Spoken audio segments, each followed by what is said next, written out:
Shalom saudara-saudara, berjumpa kembali bersama dengan saya di channel TV Kabar Baik, channel kita bersama. Saudara, apa kabar kita semua? Saya berdoa kabar kita selalu baik-baik saja. Amin.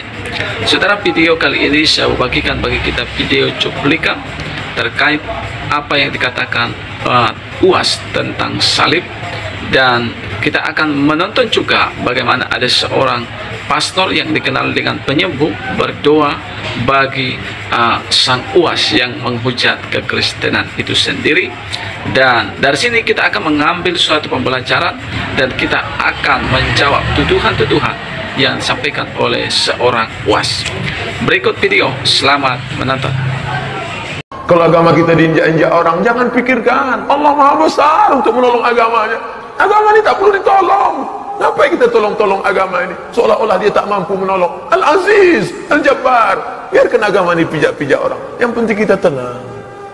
Ustaz setan itu. Tak betul. Intan surullah. Kalau kau tolong agama Allah ini, yang surkum, dia akan menolong. Bisabis aqdamakum. Ulama-ulama di penjara, disediakan anjing herder yang lapar di situ. Lalu ulama-ulama itu dicambuk, berdarah-darah, darah bau amis. Anjing herder lapar mencium bau darah, dimasukkan ulama ke dalam penjara. Anjing herder mau makanan enak, ini deh, ini daging ulama enak nih, tak ada barang haram di dalam, makan. Datang anjing herder itu menjilat darah ulama sampai bersih sebersih-bersihnya, dan penjaga itu menengok dengan matanya. Saya dulu pemabuk, pezina, benci dengan ulama, saya tak percaya Tuhan.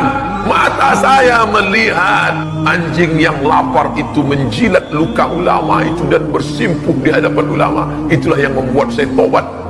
Allah mau menunjukkan anjing pun masih bisa membedakan mana ulama, mana perampok, mana penjahat. Tapi hari ini ada manusia yang katanya sudah lulus fit and proper test, tak bisa membedakan mana ulama, mana perampok.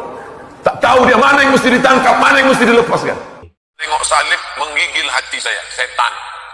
Karena di salib itu ada jin kafir. Dari mana masuknya jin kafir? Karena ada patung.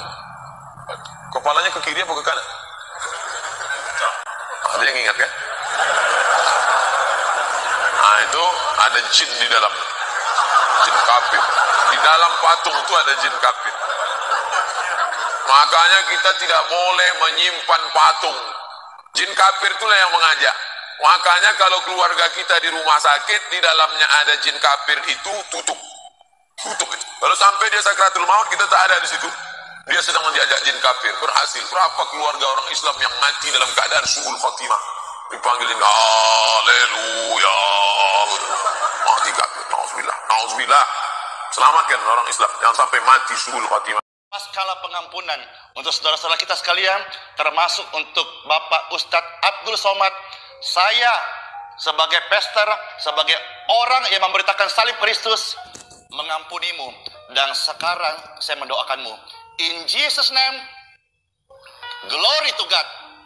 Bapak Ustadz Abdul Somad, kiranya rahmat anugerah, belas kasihan daripada Yesus Kristus yang terpaku di kayu salib, mati di bukit Golgota, memberikan rahmatnya, pengampunannya, belas kasihannya, dan juga kesehatan atas hidupmu, menyertai engkau dimanapun berada.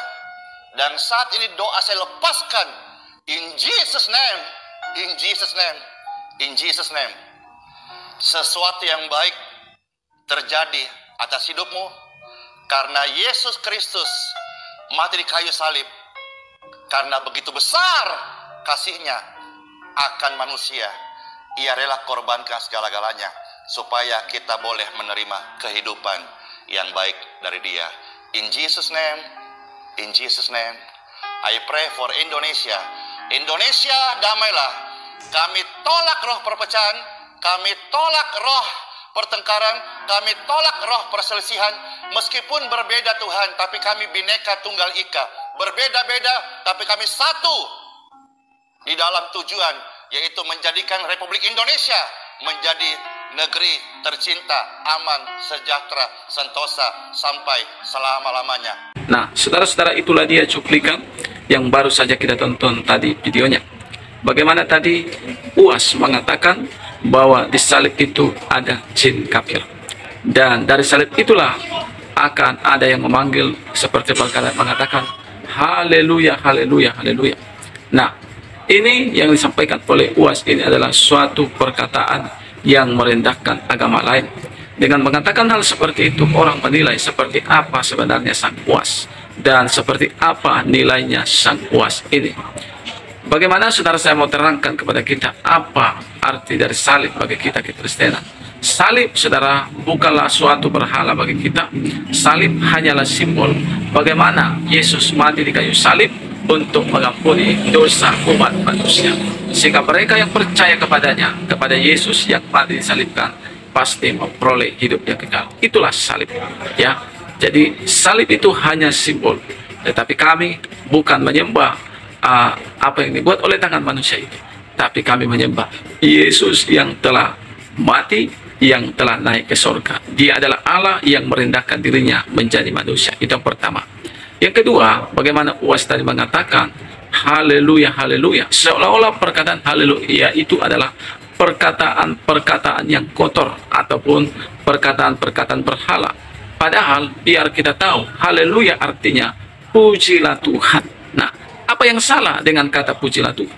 Bukankah kita semua manusia dari Sabang sampai Merauke, bahkan semua kita yang ada di seluruh Indonesia ini, seharusnya layaklah kita memuji Tuhan. Itu arti dari kata haleluya. Jadi jangan kita tersesat, ya. Jangan kita mau menyampaikan perkataan-perkataan padahal apa yang kita ucapkan kita tidak tahu artinya. Ini adalah jawaban-jawaban konyol yang sudah dilontarkan, ya, saudara. Nah, jadi itu, ya, saudara. Dan terakhir saya mau sampaikan kepada kita. Kita sudah melihat bagaimana Pastor Andi Simon berdoa sekaligus walaupun orang tersebut sudah menghina kekristenan atau menghina Tuhan orang Kristen. Nah, inilah yang diajarkan di dalam kekristenan, bahwa kita itu harus mengampuni orang yang berbuat salah. Dan pembalasan itu bukan hak kita sebagai manusia, tetapi pembalasan itu adalah haknya Tuhan. Dialah Tuhan yang berperkara bagi mereka yang menghina Tuhan Yesus Kristus. Karena Tuhan tidak perlu dibela, ya.